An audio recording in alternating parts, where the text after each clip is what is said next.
Corona virus की वबा जब से आई है उस वबा ने कई साजिशी थ्योरीज को भी जन्म दिया है। कोई उसे अमेरिका की साजिश कह रहा है, कोई चीन की साजिश कह रहा है। 1/3 अमेरिकी इसी बात पर यकीन रखते हैं कि चीन ने इस वायरस को बनाया और उनके मुल्क उन्होंने मुंतकिल कर दिया। इसी तरह पाकिस्तान में भी अभी तक इस वायरस से मुताल्लिक कई साजिशी थ्योरीज ज़ेर गर्दिश हैं। कोई इस वायरस को सिर्फ नज़ला ज़ुकाम समझता है, फ्लू कहता है, कोई किसी को लगता है कि ये सिर्फ एक ड्रामा है। कुछ लोग इस बात पर अड़े हुए हैं कि हुकूमत जानबूझकर लोगों के कोरोना टेस्ट पॉजिटिव कराती है और दूसरी बीमारियों से जो मरने वाले लोग हैं उनको ज़बरदस्ती कोरोना के खाते में डाला जाता है। हमारे साथ तहरीके इंसाफ के रहनुमा और मशहूर गुलकार जनाब अबरारुल हक साहब मौजूद हैं। वो खुद कोरोना वायरस का शिकार हुए हैं। उनसे जानते हैं कि उनके मुताबिक जो थ्योरीज हैं इनमें कितनी सदाकत है और क्यों लोग इन थ्योरीज पर अमल करते हैं। अस्सलाम वालेकुम अबरार साहब। जी वालेकुम अस्सलाम रहमतुल्लाहि व बरकातहू। जी कैसे हैं आप लोग सब? बिल्कुल ठीक। अबरार साहब, उम्मीद है कि आप मुकम्मल तौर पर सेहतियाब खैरियत से होंगे। अल्हम्दुलिल्लाह, I am going through the process. आज गालिबन 10वां या 11वां दिन है और it has been a smooth journey. बस बात वही है कि देखें, ये एक नॉर्मल फ्लू से भी कम आपको तकलीफ देता है। मैंने जो महसूस किया बहुत सारे, बल्कि मेजॉरिटी केसेस के अंदर, अनलेस आप कोई सांस की तकलीफ डेवलप कर लें और अगर वो नहीं आप डेवलप करते तो फिर आप बहुत लकी हैं। अगर खुदा न खास्ता वो डेवलप हो जाती है तो फिर कुछ भी हो सकता है। सो इसलिए इसको लाइट तो बिल्कुल भी नहीं लेना चाहिए। मैंने बहुत सारे लोगों को ये कहते हुए सुना कि कुछ नहीं, बातें बनी हुई हैं, ऐसा कुछ नहीं है। लेकिन हम 22 करोड़ हैं, इसलिए बात फैलते फैलते और अपने रिश्तेदारों तक पहुंचते वक्त लग जाता है। और अब वो वक्त आन पहुंचा है कि हमारे इर्द गिर्द मोहल्ले में, हमारे रिश्तेदारों में केसेस निकलना शुरू हो गए। कल मेरे एक दोस्त की वालदा की डेथ हुई है, राशिद हफीज़, जो हमारे MP हैं रावलपिंडी से, और हम शदीद सदमे में सब लोग। तो ये कहना कि ये एक साजिश है या ये बिल्कुल ऐसी कोई बात है, ये हरगिज़ दुरुस्त नहीं है। इसको बहुत सीरियस लेने की ज़रूरत है। माइंडसेट है हमारा, क्योंकि हमारे लोगों का माइंडसेट ऐसा क्यों बन जाता है कि वो हर चीज़ को ड्रामा या साजिश समझना शुरू कर देते हैं। इस केस में, कोरोना के केस में तो दुनिया भर में इस तरह की बातें हुई, लेकिन पाकिस्तानी अवाम की अगर हम बात करें तो हमारे पास क्यों वो यकीन का मादा कम है? हम हर चीज़ को साजिश और ड्रामा क्यों समझ रहे होते हैं? अच्छा, और साथ हम ये भी समझ रहे होते हैं कि हुकूमत डॉलर पकड़ रही है। एक वजह तो ये है कि इत्माद की फिजा कभी ना हुकूमतों ने पाकिस्तान की आवाम को दी ही नहीं। और धोखे इतने हुए हैं माजी में कि वो कहते हैं ना, रस्सी का सांप का डसा रस्सी से भी डरता है वाली बात है, या दूध का जला छाछ भी फूंक फूंक के पीता है, वो वाली सी। और फिर एक आदत डेवलप होगी पूरी कौम की कि ये इसमें तो कोई ना कोई झूठ है। हालांकि ऐसा है नहीं है इस बार। और ये हुकूमत भी एक, मैं कहता हूँ, खुशकिस्मती इस कौम की है कि इस बार इस वक्त एक सोशल वर्कर्स की हुकूमत थी मुल्क में और वो बड़ी तनदही के साथ, बड़ी मोहब्बत के साथ काम कर रहे हैं। लेकिन एक आदत भी होती है ना कौम की कि लापरवाह कह देना किसी भी चीज को, कुछ नहीं होता, ये वाली एक आदत भी है। इसमें एक दिलेरी का एलिमेंट भी आता है, लेकिन साथ ही साथ एक लापरवाही और बदएहतियाती का, इर्रिस्पॉन्सिबिलिटी का। इसमें कोई हमें आर नहीं होना चाहिए। बातें दुरुस्त हैं, हमें एक दूसरे को समझानी चाहिए कि ये, और फिर जब सर पे पड़ जाती है फिर टेंशन में आ जाते हैं, फिर सेंसिटिव भी बहुत हैं। हाँ, साथ ही साथ ये है कि अभी देखना प्लाज्मा देने वालों की भी लाइनें लग जाएंगी इसी। बिल्कुल बिल्कुल लगी हुई भी हैं। अबरार साहब, ये बताएं, जब आपने टेस्ट कराया तो उसकी बुनियाद क्या थी? क्योंकि आप कह रहे हैं कि आपको तो बहुत माइनर से ही सिम्टम्स नजर आए और बहुत ज्यादा आपको तकलीफ नहीं हुई अल्हम्दुलिल्लाह, तो आपको क्यों लगा कि आपको टेस्ट कराना चाहिए? मुझे लाइट सा बुखार हुआ था और जाहिर है आप इन दिनों में अगर आप रिस्क नहीं ले सकते, सच पूछें तो। और मुझे वो पॉजिटिव निकल आया मेरा। लेकिन उसके बाद जितने मुझे फोन कॉल्स आई ना, उसमें हजारों लोगों को, मैं आपको बताऊं, अभी ये जो फिगर्स सामने आ रहे हैं ये 5% भी नहीं है जितने लोगों को कोरोना हो चुका है, और कई लोगों को होके हट भी चुका है इस मुल्क के अंदर। वो भी एक अच्छी खबर है कि चले नॉर्मल जुकाम हुआ, आपने 2-4 दिन पैनाडोल खाई, उसके बाद आप घर में रहे, लेकिन हो सकता है आप बाहर भी गए हों और आपने लोगों को फैला भी दिया और आपकी वजह से कोई मर भी चुका हो। आपको ये भी नहीं पता कि आपकी वजह से कई लोग मर चुके होंगे और आप घर पे आके बैठ गए हैं और आपको पता, आप बिल्कुल ठीक हो। मेरी अपनी फैमिली के अंदर कई लोगों ने चेक नहीं कराया मगर उन्होंने क्वारंटाइन कर लिया अपने आप को, और वो बिल्कुल दुरुस्त सेम सिम्टम्स, जो मुझे स्मेल नहीं आती थी, जो यानी कई लोगों को तो उसमें ब्रेथलेसनेस भी फील हुई है, जो कि बहुत डेंजरस है। खैर वो फौरन डॉक्टर के पास रुजू करना चाहिए, उस हवाले से रिस्क नहीं लेना चाहिए, बिकॉज ये एक नॉर्मल फिर जुकाम नहीं बन जाता, फौरन मौत की तरफ बात जाना शुरू हो जाती है। अगर गॉड फॉरबिड अगर आपको रेस्पिरेटरी सिम्टम्स जो है आना शुरू हो जाए तो आप भागें डॉक्टर की तरफ। ये तो आपके पहले सिम्टम्स क्या थे जब शुरू हुआ मामला? तो पहले तो मुझे थोड़ा सा हुआ बुखार, तो मैं खैर रात थी उस वक्त, तो मैं थोड़ा सा, तो बड़े अरसे से कोई बुखार नहीं हुआ था मुझे। हाँ। तो मैंने सोचा फिर मैंने इस तरह की खांसी हल्की सी बिल्कुल जिस तरह ड्राई कफ, फिर मैंने सोचा सबसे पहले मैं अपने दोस्तों को इत्तला करूं। मैंने कहा भाई जहां जहां मैं गया हूं, मैं सोच रहा था किधर किधर गया, गवर्नर साहब से मिला था, ये वो, मैंने कहा सबको चाहिए अपना फौरन ख्याल रखें और अपने आप को महदूद करें। सो ये एक स्टिग्मा जो है ना हमारे मुआशरे में कि बताना नहीं है किसी को, मुझे स्टिग्मा मुझे ये हो गया। मेरा एक दोस्त ने मुझे फोन करके, वो आर्टिस्ट ही है, उसने किसी को नहीं बताया हुआ, घर पे ही है, तो वो कहता है मैंने नहीं बताया, लोग मुझे गुनाहगार कहेंगे कि ये बहुत गुनाहगार है। अच्छा, ये इस तरह की बात, ये पढ़े लिखे लोग कर रहे हैं ये बातें कि बताना मत। कहता है वो, मैंने कहा यार अल्लाह की तरफ से बीमारी है, अल्लाह ही हमें शिफा देता है जब आप बीमार होते हैं, बल्कि हमारा तो प्लाज्मा डेवलप हो जाएगा, किसी को अगर हमें सपोर्ट करनी पड़ी, हम डोनर बन जाए, तो ये इरादा रखते हैं प्लाज्मा देने का? बताना बिल्कुल है, मेरा तो सबसे पहले से था। मैं तो इतना खुश हूँ कि अल्लाह ने मुझे हमेशा डोनर बनाया, देने वालों में से किया, तो मैं जरूर दूंगा और अपने दोस्तों के साथ, और इसका पूरा एक ग्रुप डेवलप करेंगे पूरे पाकिस्तान, आई एम श्योर खुद ही हो जाएंगे। बिल्कुल हुए भी हैं, बिल्कुल जान बचाने के लिए। तो बार अगले दिन मैं सच पूछे तो जब मैं वो टेस्ट करा के आया तो एक लम्हे के लिए मुझे फील हुआ, मैं कहा पता नहीं मरने लगे हैं, ये क्या होने लगा। तो अल्लाह ताला खैर कर दे। अब वसीयत लिख ली फिर आपने उस वक्त? लोग जा चुके हैं, इसको दौलत जायदाद जितनी है वो आपने तकसीम के सारे फॉर्मूले कर दिए थे उस वक्त आपने?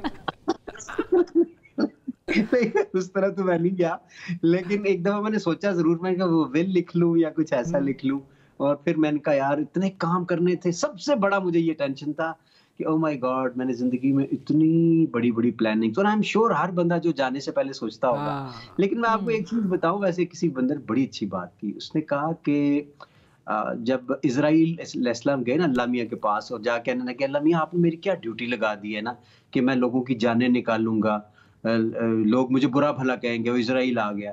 तो अल्लाह ताला ने फरमाया कि नहीं, तुम्हें बुरा भला नहीं कहेंगे, वो सबब को नहीं देखेंगे, वो सबब को देखेंगे, वो मुसब्बब अल असबाब को नहीं देखेंगे। वो कभी इजराइल को कुछ नहीं, वो कहेंगे मुझे तो कोरोना हो गया था, मैं तो एक्सीडेंट हो गया था, मुझे तो कुछ हो गया था।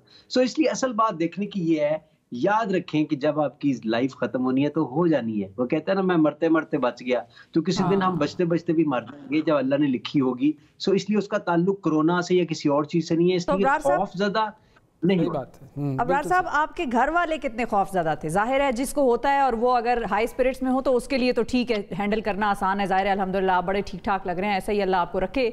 लेकिन जब आप घर वालों को बताया कि भाई मुझे पॉजिटिव हो गया है, तो वो तो घबरा गए होंगे?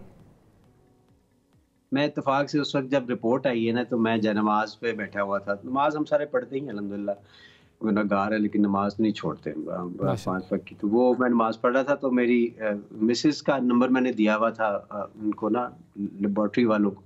तो वो आई और आके पास आके बैठ गई और अजीब अजीब नजरों से मुझे वो देख रही थी, आंखों में आंसू लेके।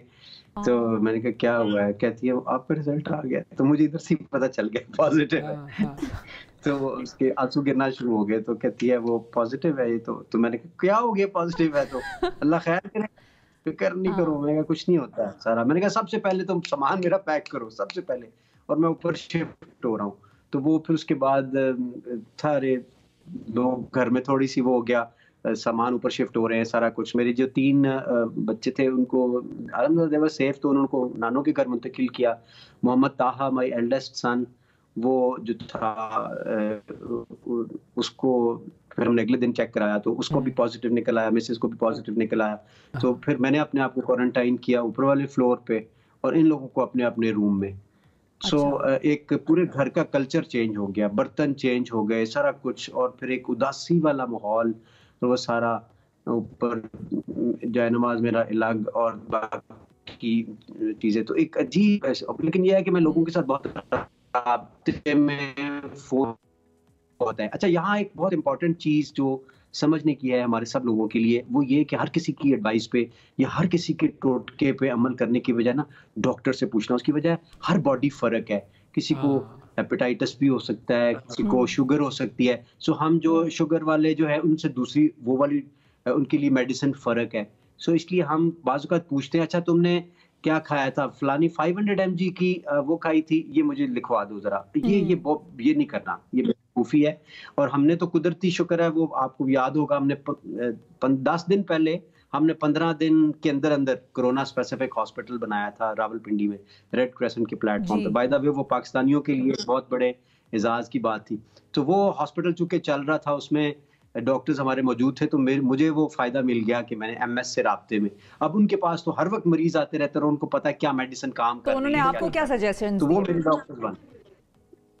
उन्होंने मुझे सजेशन वगैरह दी थी, जो एंटीबायोटिक मैंने 4 दिन शुरू में खाई थी, साथ 2+2+2 मैनाडोल नहीं छोड़नी होती शुरू में 5 दिन। और ये मैं बताऊं, ये अगर बुखार उतर जाए तो भी ये खानी होती है। इसकी वजह ये है कि इसका जो थ्रॉटल आता है ना 7 डेज के बाद, आपको पता होगा 7 और 9th नाइट बहुत इंपॉर्टेंट होती है।